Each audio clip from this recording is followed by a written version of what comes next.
Hi from culturally rich and always noisy Bed-Stuy, Brooklyn, New York. I'm Tiana Davis Kara, and my pronouns are she, her, hers.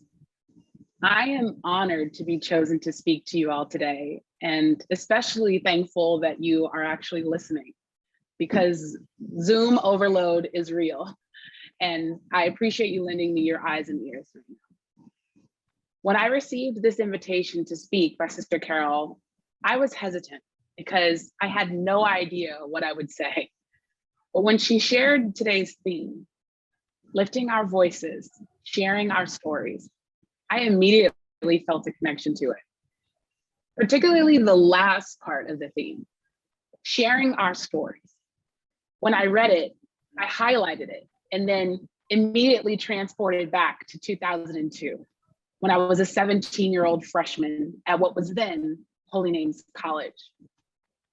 A sea of students came in from all over the world that year, and even more filled the campus in 2003.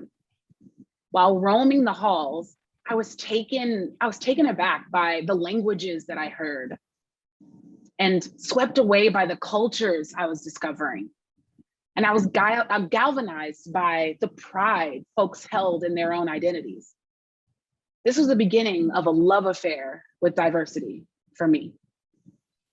Many nights I'd sit on D level of Durocher Hall or the third floor of Dunn Hall, discovering the many dimensions of diversity that existed within the campus walls. These stories fascinated me, and largely because I had a nasty habit of conforming as an adolescent.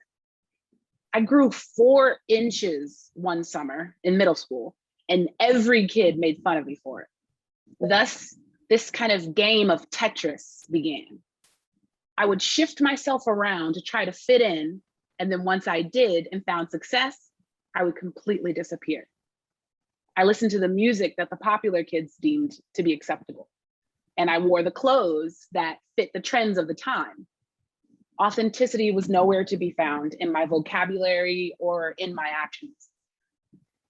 But HNU made it impossible for me to conform to one identity because there were too many around. I was thrust out of my comfort zone and forced to find out who I was. And the best way I knew how to do that was to listen to the lived experiences of the diverse groups of people around me. And what I learned from them and this practice is that stories fuel exposure. Through story sharing, I was enlightened by a commuter student who was a Sacramento native, played on the men's basketball team, and was the proud son of Venezuelan immigrants. That person is now one of my closest chosen family members.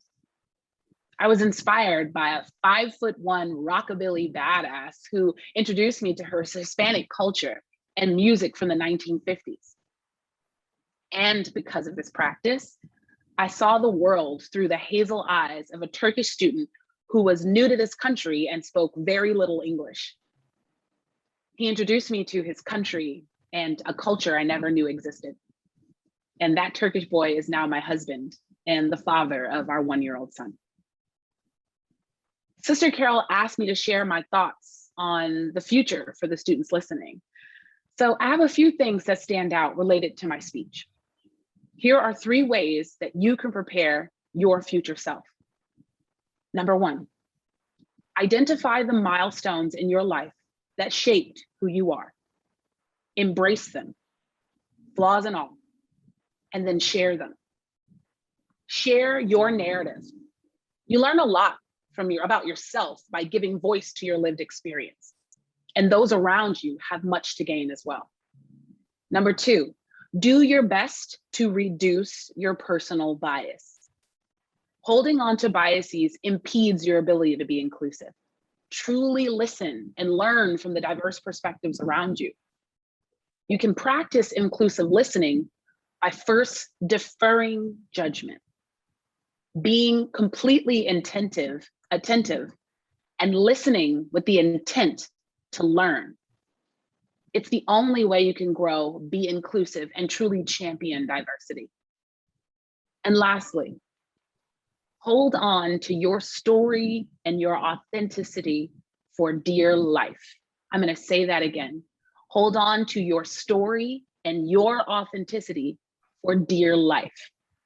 The world will pressure you to conform, but it's a scam. It doesn't bring you comfort. It simply just delays maturation and advancement. If you are currently in the process of finding out who you are and finding out your story, fantastic. I encourage you, keep going. If you haven't mustered up the courage just yet, or haven't found it important, and maybe you're just looking for a sign when to start, this is it. Step forward boldly in who you are becoming, and do so with no apologies. Thank you.